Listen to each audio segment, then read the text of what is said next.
Alright guys, we're servicing my TriPac today. I got the older one with the 2 fuel filters. So the first thing I did is I needed a new belt, so I went ahead and put that on. Because we're going to drop fuel down there and all that, changing these filters, and we don't want to be laying around in that. So look, this filter here, I have only changed it. I think I did it 2 or 3 years ago, but I'm going to do it this time. So I do that one first. I clean it up with some brake cleaner. Then I'm going to take this hose off and that bottom hose off. I think they're 1/2-inch fittings. Could be 9/16. Anyways, then I'll pull it out of there and bring it over to the bench. And we got to take that fitting out and that fitting out and put it in the new one, and then put it all back together. And of course, check it for leaks when we're done. So take your air filter out to give you more access here. Pretty simple. So let me get that done and I'll show you what it looks like on the bench. Yeah, I hope you can hear over that compressor. I undid that one, and then I actually undid the fuel pump side because it's just easier to get to, and I'll pull it out of there from here. So this one bolt holds it in, and we'll bring it up here on the bench and switch out some ends and call it good. It'll be easy with these compression fittings. And especially when you tighten them down, you don't go as tight as you can, just snug them up good. You over tighten them, they'll leak. Then you got to put new hose in there and it's a big mess. Alright, so we got it on the bench. We're just going to take this fitting out, put it there, spin this off, put it there, and put it all back. I like to goop up the threads with this anaerobic sealer. Works good. And the new TriPacs don't have this filter. And I think you could probably just delete it if you want to. I haven't got around to that yet, but like I said, it's been a couple years since I even changed this one. I changed the spin-on one once a year, but you know, eventually this will get plugged up with junk, so we're going to do it this time. A little bit of extra work, but it is what it is. All right, let me do that and show you that when it's done, and we'll put it back together and hope she don't leak. All right, guys, there we go. Actually had some technical difficulties. This hose broke right here where it had a little bit of pressure on it. And of course the compression fitting won't go back on the hose. So I had to send the wife up to the Freightliner dealer, and he just gave me another one of these. Didn't even charge me up by stuff there, even though I don't have a Freightliner. They're good people. So now we just got to put this back in, and we'll start it up, because I already go over here. And then the next step, pretty self-explanatory, right? There's a light. I changed the spin-on filter. Make sure you fill that up with fuel. This sucker is going to be hard to start as it is. I'll sit here and spray brake cleaner in, trying to keep it running with the wife up in the truck, turning it on and off to get the air out of the system. So all we're going to do is hook it back up. I'll show you that. Then we're going to get it running. And let it run for a little bit, warm up, and change the oil. All right, see you in a minute. We got that filter in there. I remember why I only do this a couple times a year, or once every couple years. I'll get it right here. That's a pain in the butt. That's probably why they did away with it. The Evolution series, they don't even use this. They just use the spin-on filter. All right, now, next thing you got to do is start it up, and it's not going to want to run. It's going to spit and sputter, and die. So you can just sit in there and keep starting it till it goes and runs. Or I'm going to have the wife in there. I'm going to try spraying brake cleaner in it when it dies. Sometimes that'll keep it running, sometimes it won't. But once we purge all the air, I'll let it run for 10 minutes, and then we'll change the oil. And that'll be pretty much the whole APU service, except putting the air filter back in. And then there's a filter that goes in front of the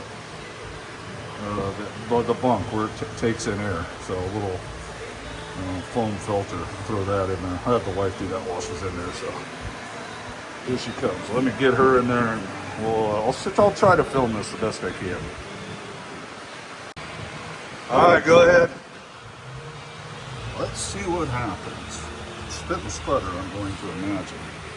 And my warning startup buzzer don't work, so we'll just be surprised when she fires off.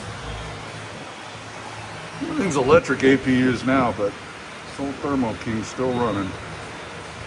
About 15,000 hours on it, I think, 14.5 maybe. do this every 500 hours. They say 1,000, but I think I do it around 500 hours.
All right, guys. Hey, I'll show you how to check the hours when I start this up again.